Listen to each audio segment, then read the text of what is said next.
Okay, so Final Fantasy VII, right? So you've got President Shinra, and then you've got Shinra HQ, and you've got Rufus Shinra, and in real life you've got the American government as Shinra HQ, and then you've got President Trump as President Shinra, and then you've got Baron Trump as Rufus Shinra. And if you look at pictures of these four characters, you will see that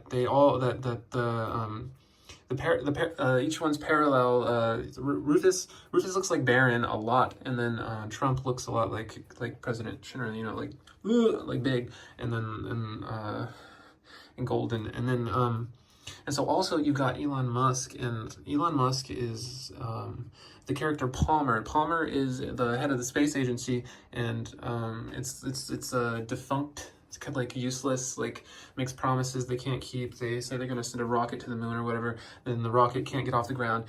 This mirrors real life, which is Elon Musk, who SpaceX says we're going to Mars. We're not going to Mars. It's just bullshit. And, you know, he's just a greedy weirdo. And he humps at President Trump's leg, and it's like embarrassing. He says embarrassing, like meme shit all the time. And then in Final Fantasy VII, Palmer, he also is embarrassing. He like waddles around like this. He's like, I want lard in my tea, ooh. And then, oh, rate hike, blah, blah, blah.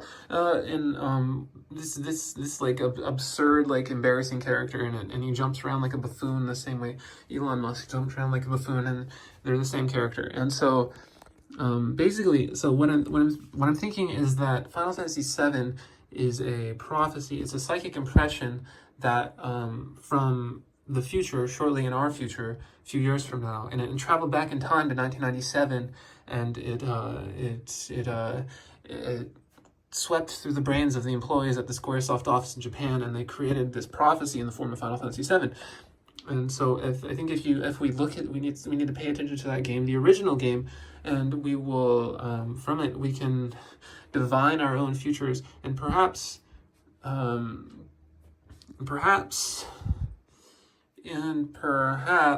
my dream of living in the slums under Midgar. And I know it's weird, it's, you know, you shouldn't romanticize poverty and misery and all that, but it's, you know, it's aesthetically it's very nice, and like, you know, the slums. And then I have this dream that I'll you know, climb up the support pillar with Jesse, and then we'll, like, I don't know, smoke a cigarette up on like a girder, and like, you know, like make out or something, and then climb back down, and then go to some like greasy cart along the wall, like a leaky wall, and like, you know, pipes dripping and everything, and just like slamming his wok and the steam rising and everything, and then he'll make us some greasy noodles, some chopaghetti, some how do you say it, jajangmyeon, but it's but jajangmyeon. I'm sorry for trying to pronounce that. Chopaghetti, and then it's you know, good, and then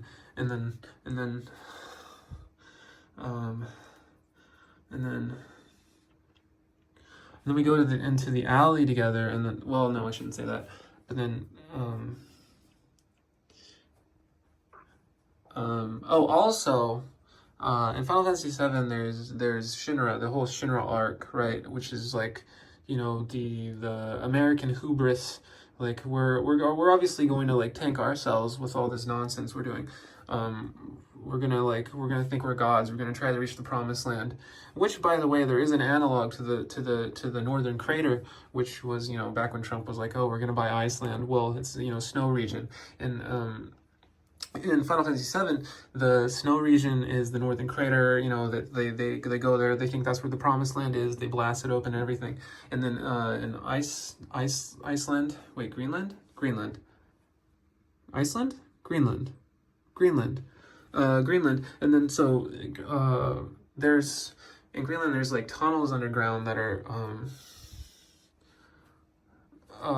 whatever. So basically I think that they have alien DNA, and that they're doing genetic experiments on human beings at secret laboratories, the U.S. government, and that they're trying to make super soldiers. They're trying to make, like, you know, magical powers, and like using this like alien DNA, but it's all going to go awry, and then the planet will the planet will clean us out like a like a like an infection at some point, and then it will wash us all away, and then purify all the microplastics and wash away all the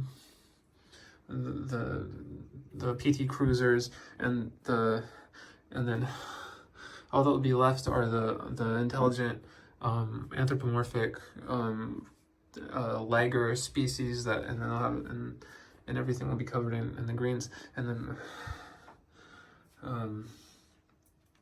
basically, I think that the cloud like cross-dressing section of the original should have been.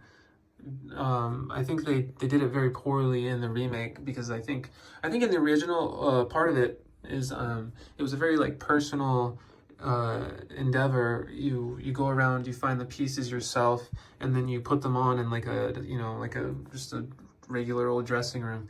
But in the remake, it's all like, you do a dance number, and then they doll you up on stage, and it's kind of yeah, I think they tried to sterilize it a bit. I think it was too.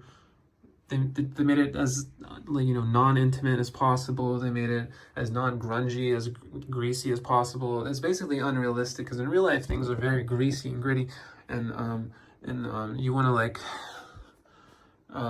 you want to watch them.